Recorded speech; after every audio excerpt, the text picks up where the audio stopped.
माँ से प्रेम।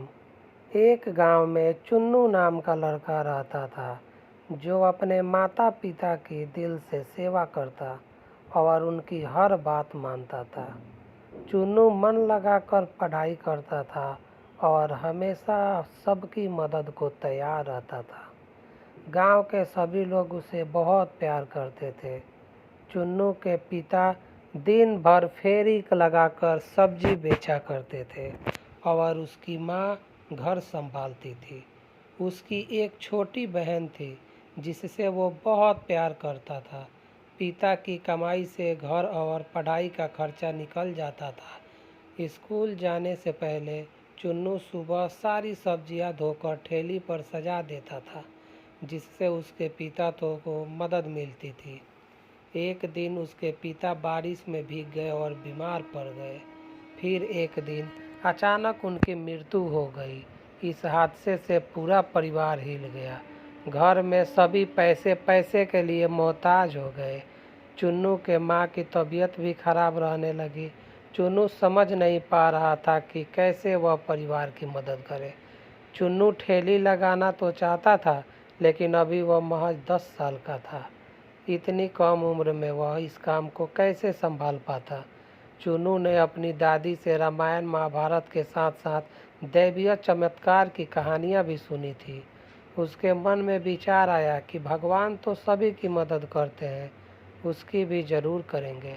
ये सोचकर एक दिन गांव के पास में ही एक मंदिर था। उसने वहां जाने की सोचा। तड़के ही वह मंदिर पहुंच गया। उसने वहां जाकर हाथ जोड़ा और बोला, भगवान, मैं छोटा बालक हूँ, पूजा करना नहीं आता, लेकिन तुमसे विनती करता हूँ कि रास्ता दिखाओ।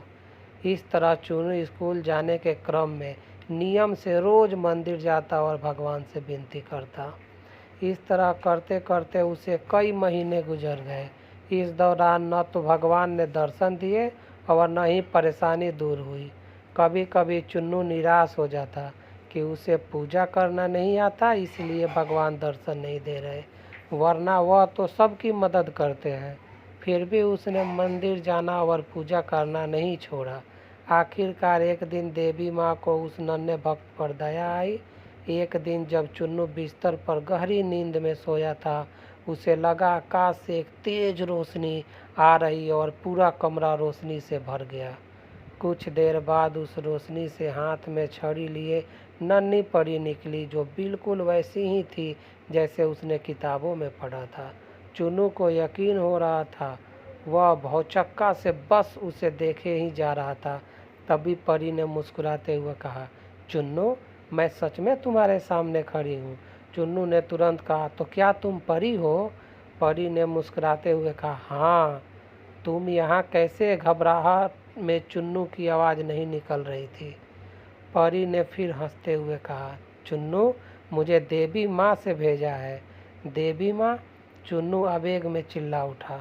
हाँ चुन्नू, बोलो, तुम्हें क्या चाहिए? चुन्नू खुशी से चिल्लाते हुए बोला, अगर तुम्हें सचमुच देवी माँ ने भेजा है तो मेरी माँ को ठीक कर दो। परी बोली, ठीक है चुन्नू, कल तक तुम्हारी माँ ठीक हो जाएगी।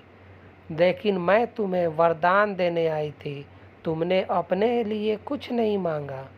चुन्नू बोला, मेरी माँ ठीक होगी तो पूरे परिवार की देखभाल कर लेगी।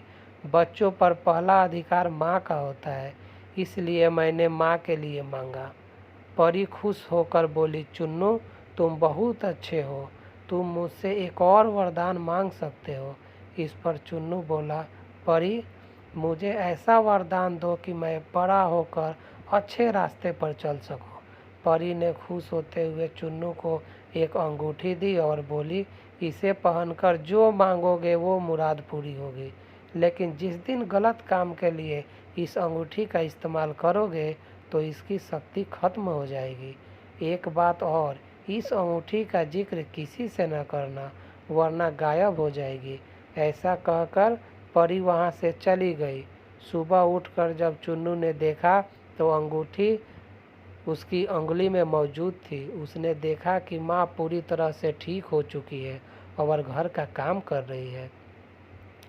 वह अपनी माँ को सारी बात बताना तो चाहता था, लेकिन फिर परी की बात याद आ गई और वह चुप हो गया। मेहनत के बल पर अब उसका परिवार सुख से रहने लगा। कहानी से सीख मिलती है, इंसान को लालच कभी नहीं करना चाहिए। कर्म पर विश्वास करने वाले लोगों के लिए कुछ भी असंभव नहीं होता है।